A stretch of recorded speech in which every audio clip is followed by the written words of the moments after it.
Pada zaman dahulu 140 tahun yang lalu di era Meiji di Jepang terlihat dua kelompok samurai yang saling berperang untuk menjadikan mereka bahwa siapa yang kuat dialah yang menang. Di situ memperlihatkan seorang yang bernama Saito Hajime yang tampak santai ketika peperangan berlangsung dan juga seseorang yang dengan gesit dalam berperang yaitu Himura Kenshin atau biasa dijuluki dengan nama Batausei atau sang pembantai yang dimana dialah orang yang mampu mengalahkan sebuah pasukan yang banyak dengan sendiri tanpa bantuan yang lain.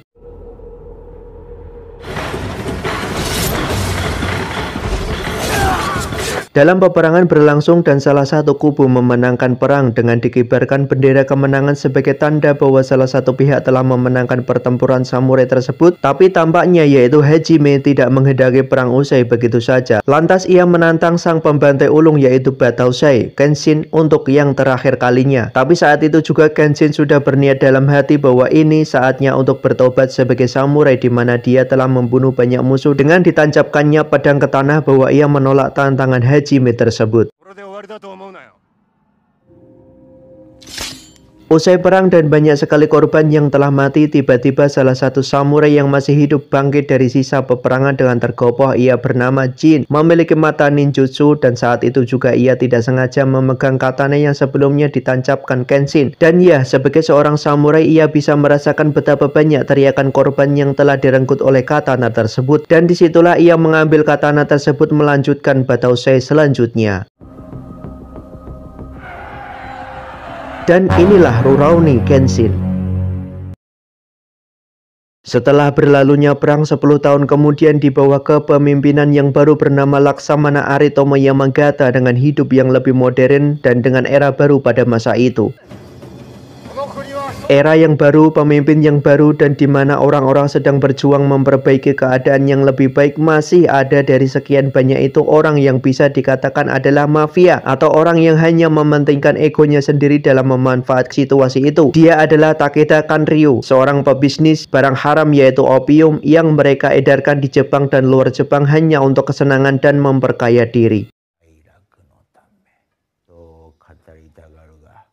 Dan tibalah anak buahnya yang sekaligus membawa dia orang ahli peracik obat bernama Mugemi dan satu orang laki-laki yang sebelumnya Kanryu ingin sekali mencari ahli obat dan dapatlah dua orang ini berkat anak buahnya. Tapi Kanryu hanya butuh satu orang saja untuk ia gunakan dan satunya lagi akan ia bunuh. Ia beralasan bahwa di kemudian hari dia tidak mau ada lawan yang bisa merusaknya. Mengetahui ia akan dibunuh, lantas laki-laki itu pun melarikan diri dengan melompat dari jendela. Segera anak buahnya pun ingin mengejar tapi Kanryu menghalanginya dan berkata itu akan diurusi Batausei. Ya, Batausei yang palsu.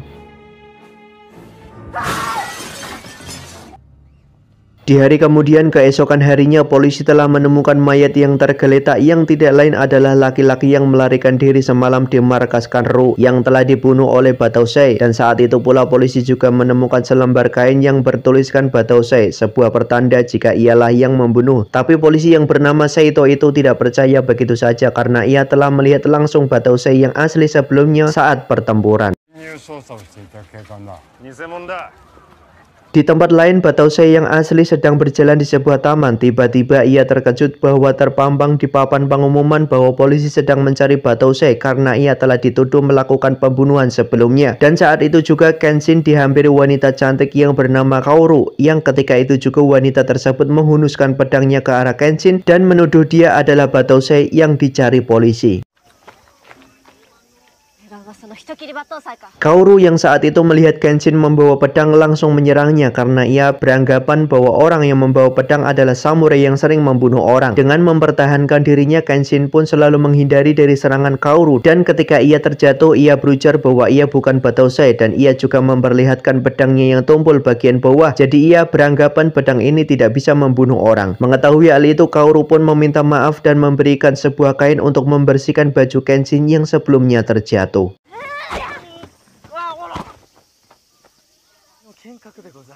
Di tempat lain, Saito, seorang kepala polisi pun mendatangi markas Kanro di mafia opium dan menanyakan apakah dia yang telah mengirim pembunuh yang membunuh laki-laki yang sebelumnya datang bersama Mogami di malam sebelumnya. Saito berkata laki-laki yang tewas tersebut adalah salah satu anggota polisi yang sedang menyamar untuk menyelidiki sebuah kasus, tapi Kanro yang seorang kaya dan punya kuasa pun berkata bahwa banyak anak buah yang sama menjadi samurai dan ia pun bergeming bahwa ia tidak tahu. Lantas Saito pun pergi karena tidak punya bukti yang kuat untuk menangkap sang mafia.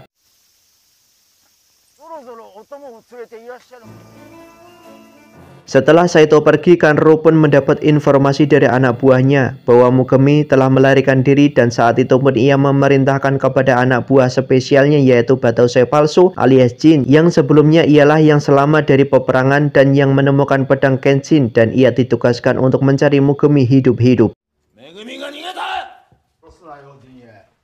Di tempat lain, Mogami yang tampak telah berada di markas polisi karena ia sedang melarikan diri dari Kanro pun tiba-tiba sudah didatangi Jin yang mengaku seorang Batosai yang saat itu dengan pedangnya ia menghabisi seluruh polisi yang ada di sana.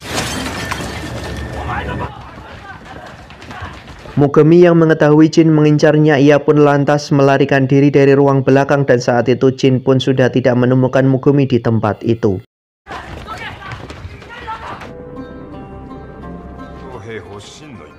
Di tempat lain terlihat Kaoru yang berjalan setelah berpisah dari Kenshin sebelumnya di dekat markas polisi. Tiba-tiba ia terkejut melihat polisi yang terjatuh dari atas jembatan yang sebelumnya telah dibantai oleh Batosai palsu. Dan di saat itulah muncul Kaoru. Melihat Batosai palsu lewat di jembatan, mengetahui hal itu, ia langsung menantangnya bertarung dengan alasan ayahnya telah dibunuh oleh Batosai. Tapi tampaknya Kaoru bukanlah lawan yang sebadan.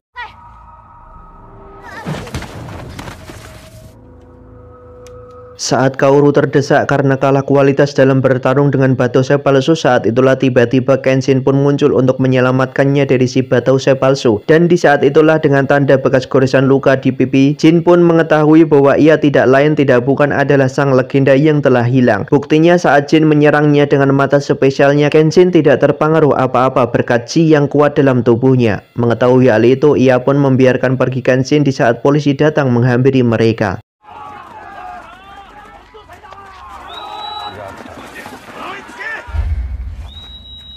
Untuk menghindari dari kejaran polisi, Kaoru pun mengajak Kenshin ke dojo, sebuah tempat di mana dulunya adalah tempat perguruan samurai milik ayahnya, tanpa disadari bahwa Kaoru telah membawa Batosai yang asli yang dahulu telah membunuh ayahnya.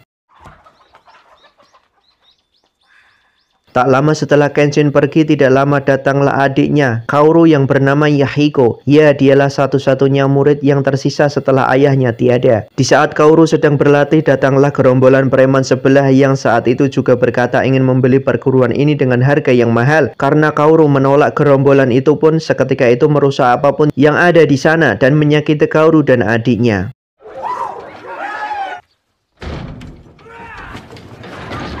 Ya, saat itulah Kenshin pun muncul dan meminta dengan halus agar gerombolan tersebut untuk segera pergi dari tempat itu. Tapi permintaan itu tidak digubris, malahan kelompok itu pun menantang Kenshin untuk baku hantam. Dan Kenshin dengan tangan kosong segera menghadapi mereka semua.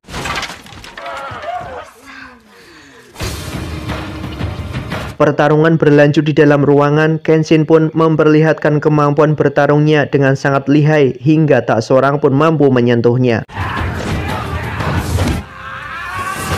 Namun semua itu tidak membuat gerombolan tersebut mundur, dan di saat itulah Kenshin memperlihatkan jati dirinya bahwa dia adalah sosok pembunuh yang ulung. Dengan mengeluarkan pedang tajam tumpulnya, ia pun memperlihatkan kecepatan kehebatan dalam bertarung tanpa membunuh gerombolan tersebut. Mengetahui Kenshin adalah Batosai asli yang telah membunuh ayahnya, Kaoru pun lantas mengurungkan dendam lamanya itu.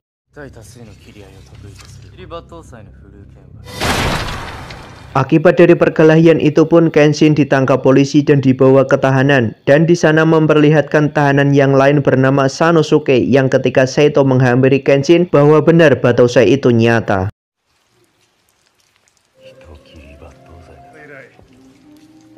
Saito pun membawa Kenshin untuk menemui atasan yang tidak lain adalah Yamagata. Ia pun mengajaknya bersama-sama untuk memberantas mafia karena akhir-akhir ini banyak penyebaran opium. Dengan niat baik itu Yamagata memohon kepada Kenshin yang telah lama menghilang agar mau bergabung dengannya. Namun permintaan itu pun ditolak Kenshin karena dirinya saat ini sudah pensiun. Mendengar jawaban penolakan itu, Saito yang saat itu juga berada di sana langsung menantang Kenshin bertarung hingga pundak Kenshin berdarah.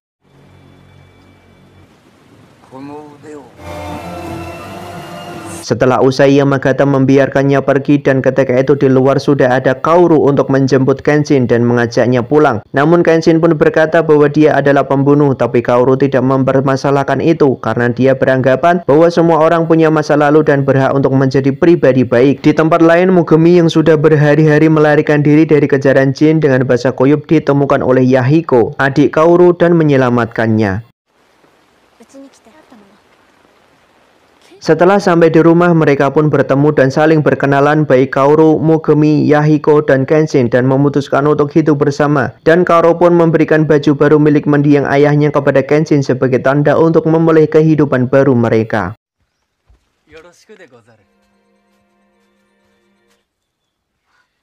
Pada saat malam hari, Kaoru mengajak Kenshin dan lainnya untuk ditraktir makan malam bersama sebagai bentuk kekeluargaan. Dan di saat yang berbarengan datanglah Kanru, tidak lain dan tidak bukan seorang pebisnis opium yang datang bersama anak buahnya dengan niat untuk membeli Kenshin dengan uang dengan jumlah yang banyak untuk dijadikan bawahannya. Tapi sang legend saat ini bukanlah yang dulu, menolak dengan lembut ajakan si juragan opium itu. Dan Mogami yang melihat itu adalah sang juragan opium, lalu ia bersembunyi. Ya, karena ia dulu bekas simpanan sekaligus pembuat obat untuk Kanru yang melarikan diri.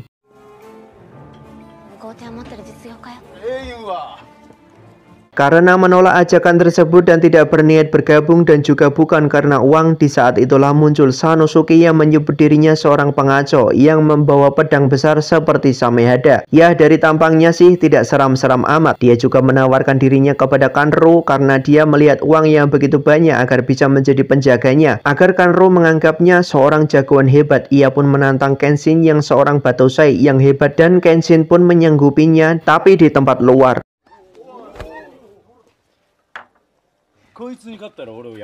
Kenshin meladeni ajakan bertarung dengan Sanosuke yang mengibaskan pedang besarnya dan Kenshin pun tampak santai menghadapinya karena dia bukanlah tandingannya. Di saat itulah Kenshin berkata kepada Sanosuke, "Apakah kamu bertarung hanya untuk orang penjual opium tersebut?" Sanosuke seketika itu diam sejenak dan berpikir dan pertarungan mereka pun berakhir. Di tempat lain, Batosai palsu yang tengah membantai gerombolan yang tempo hari membuat onar di dojo, mereka pun dihabisi tanpa ampun oleh Jin, si Batosai palsu. Dan keesokan harinya, polisi menemukan jasad mereka yang sudah tewas tersebut dengan disaksikan Kenshin. Saito, kepala polisi itu pun mengatakan kepada Kenshin, andai saja dia membunuh pembuat onar di dojo waktu itu, maka saat ini tak akan terjadi seperti ini.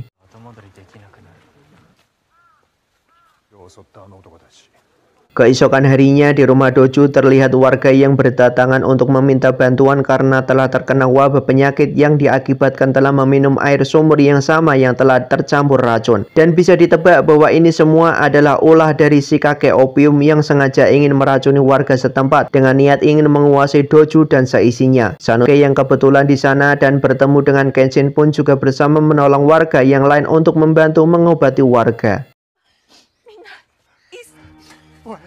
Beberapa waktu kemudian warga pun sudah mulai membaik diakibatkan dari kecepatan Mogami yang membantu pengobatan karena dia adalah salah satu pewaris ahli obat dari sang ayah yang telah tiada. Ketika itu Kenshin dan Mogami sedang berduaan di tepi sungai dan saat itulah Mogami berterus terang bahwa ia dulunya adalah bawahan dari kakek opium dipekerjakan menjadi peracik obat dan seketika itu ia berujar akan kembali ke Kanru agar Kanru menghentikan semua teror ini. Mengetahui Mogami telah menyerahkan diri, Kenshin tidak bisa tinggal diam. Sebagai seorang yang sudah memutuskan bertaubat dari pembunuhan, ia pun berniat untuk menyelamatkan Mogami demi kebaikan dan tanggung jawab. Dan dengan ditemani Sanosuke yang akan mendampingi Kenshin, ia pun menyuruh Kaoru dan adiknya untuk tetap tinggal di rumah dan tidak lupa menyuruhnya untuk masak yang banyak karena mereka akan bertarung semalaman suntuk sebelum kembali.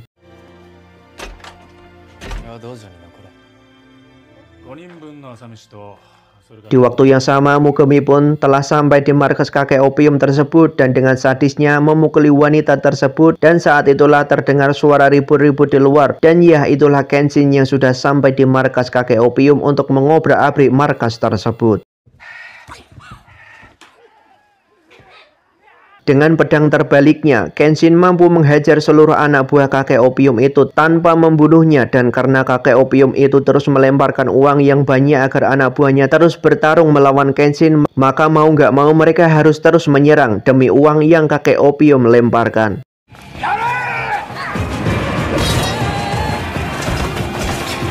Setelah mengalahkan para anak buah kakek opium dan juga samurai yang lain, dan dengan bantuan Sanosuke mereka berhasil mengalahkan para samurai tersebut, kemudian masuk untuk menyelamatkan Mogami. Sesampainya di dalam rumah tersebut, mereka pun dicegat salah satu jagoan dari kakek opium, dan Sanosuke mengajukan dirinya untuk menghadapi jagoan tersebut dan mempersilahkan Kenshin untuk maju lebih dulu.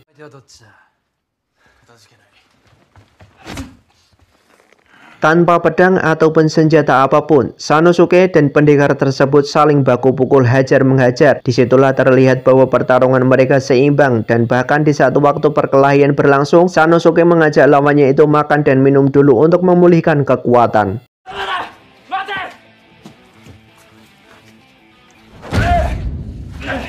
Tidak membuang-buang waktu, Sanosuke dan jagoan tersebut kembali bertarung, dan dengan jurus membantingnya, Sanosuke pun berhasil menghabisi jagoan tersebut hingga tewas. Di sisi lain, Kenshin pun harus dihadapkan dengan jagoan yang lain yang selalu menutupi wajahnya dengan topeng, dan terlihat bahwa jagoan yang satu itu pun salah satu samurai yang menggunakan senjata yang cukup modern sebagai salah satu alat bertarungnya.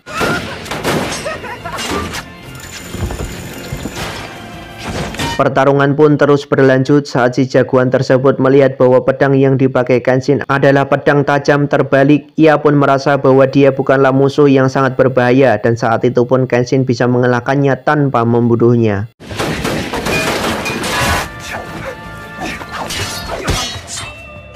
Sanosuke pun menyusul Kenshin yang telah mengalahkan samurai bertopeng itu, dan mereka berlanjut naik ke atas menuju ke ruang si kakek opium. Dan sesaat sebelum membuka pintu, mereka pun tiba-tiba diberondong oleh senapan berkaliber besar. Ya, karena si kakek opium itu bukanlah seorang samurai dan tidak bisa bertarung, maka ia menggunakan senjata modernnya untuk melawan Kenshin dan Sanosuke.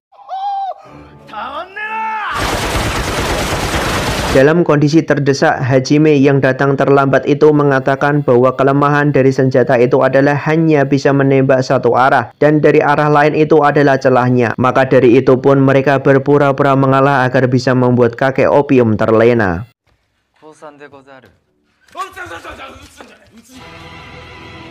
Tak lama setelah itu mereka pun akhirnya bisa menghentikan si kakek opium itu dengan Kenshin menodongkan pedangnya tepat di depan mukanya dengan Mogami. Dan saat itulah mereka disuruh untuk menyelamatkan Kaoru yang sedang dalam bahaya karena Jin sedang menculik Kaoru untuk dijadikan sandera untuk memancing Kenshin datang.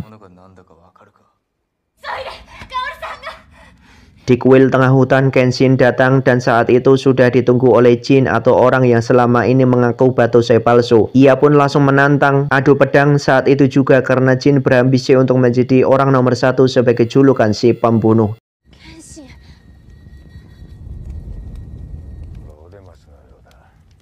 Dalam pertarungan berlangsung, nampaknya Kenshin agak mengalami kesulitan melawan Jin karena Jin bukanlah samurai biasa yang sering ia temui, dan terbukti bahwa Kenshin terkecoh oleh gerakan tangan Jin yang memindahkan pedang dari tangan kanan ke kiri untuk melawan Kenshin.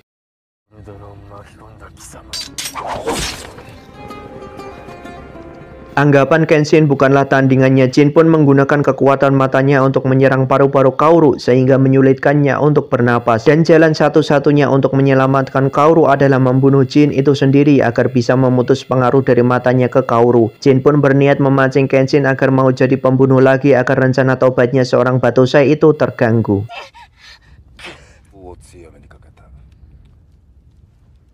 Dalam keadaan itu, Kenshin pun tidak punya pilihan lain untuk menyelamatkan Kaoru selain menjadi sang legend Batosai yang telah lama juga ia tinggalkan, di mana Kenshin saat itu juga mengeluarkan jurus yang selama ini ia pendam, yang membuat Jin seketika itu bersemangat menghadapinya.